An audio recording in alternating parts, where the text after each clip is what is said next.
আসসালামু আলাইকুম রহমতুল্লাহি বারাকাতু। সম্মানিত সুধী, আশা করি আলহামদুলিল্লাহ আপনারা সবাই ভালো আছেন। আমি কিছু সময়ের জন্য আপনাদের সঙ্গে থাকবো ইনশাল্লাহ। যে বিষয়টা নিয়ে থাকবো সেটা হচ্ছে ঘরোয়া চিকিৎসায় বা আয়ুর্বেদিক চিকিৎসায় নিমের উপকারিতা। নিমের উপকারিতা সম্পর্কে কিছু সময়ের জন্য আপনাদের সঙ্গে থাকবো ইনশাল্লাহ। নিম এটা বড় উপকারী গাছ, তাই এটাকে বলা হয় নিম হাকিমের কাজ করে থাকে। এই নিম দিয়ে মানুষের মাথা থেকে পা পর্যন্ত চিকিৎসা করা সম্ভব হয়। এমনকি বাড়িতে নিমের গাছ থাকলে পোকামাকড়ের হাত থেকে রক্ষা পাওয়া যায়। নিমের বাতাসও খুবই স্বাস্থ্যকর। বিভিন্ন ক্ষেত্রে, বিভিন্ন রোগের ক্ষেত্রে নিম গাছের ব্যবহার।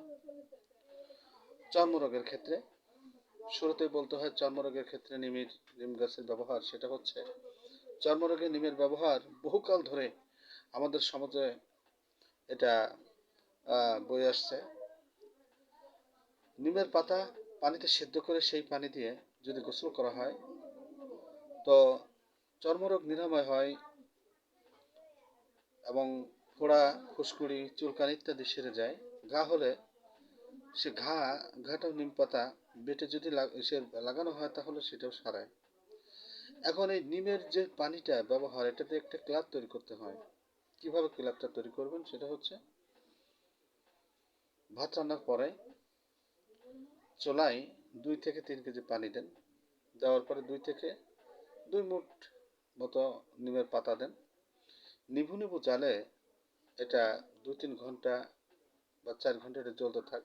নিভু নিভু জালে 1-2 ঘন্টা জ্বলার পরে এরপরে যখন ওটা নিজে আপনা আপনিতেই কুসুম গরম হয়ে যায়, অর্থাৎ ঠান্ডা ঠান্ডা ভাব এসে যায়, তো তখন এটা ক্লাব তৈরি হয়ে যায়। এই ক্লাবটা আপনি কি করবেন, কিভাবে ব্যবহার করবেন? ব্যাপারটা হচ্ছে, গোসল শেষে আপনি সাধারণ পানি দিয়ে আপনি গোসল করলেন। গোসল শেষে এই পানিটা, নিমের যে ক্লাবটা আপনি তৈরি করেছেন, পাতার যে ক্লাবটা তৈরি করেছেন, এটা মাথার উপরে ঢেলে দেন গোসল শেষে। দেওয়ার পরে 2-3 মিনিট ভিজা কাপড়ে থাকেন। 1-2 মিনিট ভিজা কাপড়ে থাকার পর কাপড় পরিবর্তন করেন। এরপরে পোকামাকড়ের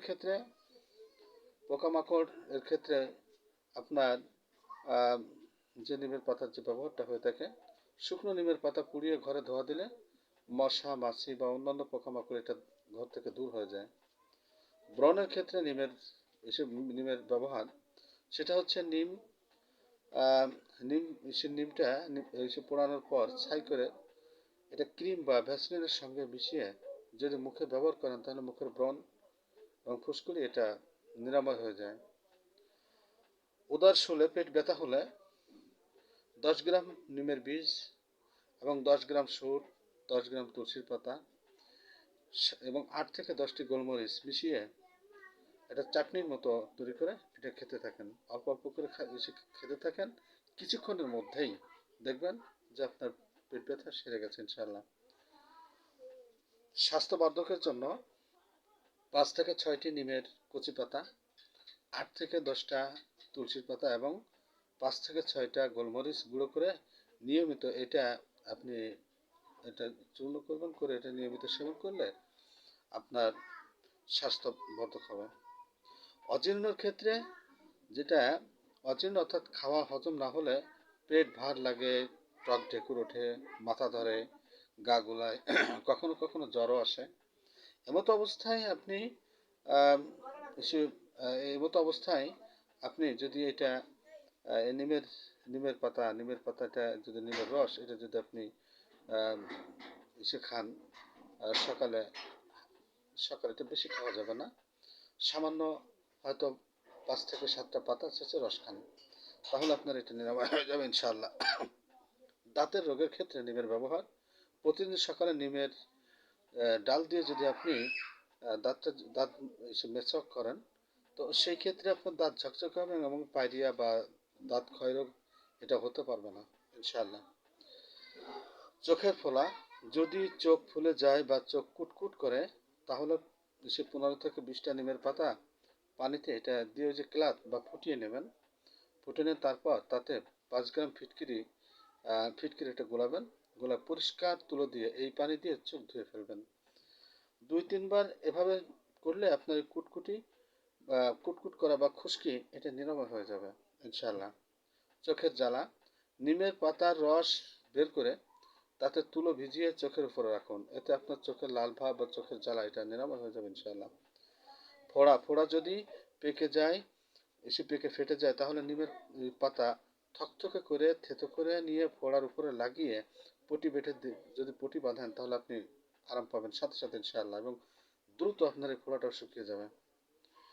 প্রদাহ রোগের জন্য, ব্যাধির জন্য গরুর দুধের সাথে নিমের তেল মিশিয়ে যদি আপনি এটা পান করেন তাহলে প্রদাহ রোগ এটা রোগটাই না সে ধ্বংস হয়ে যায়। এছাড়া নিমের বীজ পানিতে ভিজিয়ে বেটে পুটলি করে যদি জনির উপরে রাখলে এটা জনির ব্যথাটাও নিরাময় হয়। হাঁপানি বা কাশির জন্য 10 ফোঁটা নিমের তেল পানের উপরে দিয়ে যদি আপনি খান তাহলে হাঁপানি ও কাশিতে এটা আরাম পাবেন ইনশাআল্লাহ। উকুন বা নিকি যেটা বলে, নিমের তেল প্রতিদিন মাথায় মাখলে মাথার উকুন ও নিকি এটা মরে যায়। অন্তত 8 থেকে 10 দিন এটা মাখতে হবে। বমি যদি অনবরত বমি হয় তাহলে 25 গ্রাম পরিমাণ নিমের পাতা বেটে নেবেন। ওই বাটার মধ্যে 5 থেকে 6 দানা গোলমরিচ মিশিয়ে আধা কাপ পানিতে এটা গুলাবেন। একবারে পান করতে দেবেন। দেখবেন সাথে সাথে ইনশাআল্লাহ বমিটা বন্ধ হয়ে গেছে। কৃমি রোগের জন্য নিমের পাতার রস মধুতে মিশিয়ে যদি চেটে খাওয়া যায় তাহলে এটা কৃমি মরে যায়। মধু না থাকলে পরিবর্তে হিং মেশাতে পারেন। তবে আরেকটা ভাবে ব্যবহার করা যায় কৃমির জন্য, সেটা হলো যে সকালে বাসি পেটে আপনি সামান্য একটু গুড় খাবেন, যে কোনো গুড় খাবেন। খাওয়ার পরে এরপরে আপনি এই গুড়টা খাওয়ার পরে 15 থেকে 20 মিনিট দেরি করবেন। দেরি করার পরে আপনার ক্ষতিকারক যে কৃমিগুলো এগুলো আপনার সে পেটের ভিতরে এক জায়গায় দলা হয়ে যাবে। তো দলা হয়ে যাওয়ার পরে আপনি সামান্য একটু রস করে, নিমের পাতার রস করে এটা খেয়ে নিন। সাথে সাথে আপনার ওই কৃমিগুলো ধ্বংস হয়ে যাবে ইনশাআল্লাহ। হাত পায়ের জ্বালার জন্য নিমের পাতা বেটে হাতে ও পায়ে তেলের মতো যদি লেপন দেন তাহলে পরে তৎক্ষণাৎ আপনার এই জ্বালাটা নিবারণ হয়ে যাবে ইনশাআল্লাহ। নিমের শরবত, এটা গরমের দিনে নিমের পাতার শরবত তৈরি করে নিজেও খান এবং অপরকে খাওয়ার পরামর্শ দেবেন ইনশাআল্লাহ। এতে শরীর মন শান্ত হয়, ঠান্ডা হয় এবং রক্ত পরিষ্কার হয়। আল্লাহ তাআলা আমাদেরকে নিমের গাছের মধ্যে যে উপকারিতাগুলো রয়েছে সবার জন্য এটা মঞ্জুর করুন, এবং এই নিম গাছের যে শেফাগুলো রেখেছেন আমাদের সবার জন্য কবুল করুন। সম্মানিত সুধী, বেশি বেশি করে একটু শেয়ার করবেন, আপনিও জানুন, অন্যকে জানার সুযোগ করে দিন। আসসালামু আলাইকুম ওয়া রাহমাতুল্লাহি ওয়া বারাকাতুহু।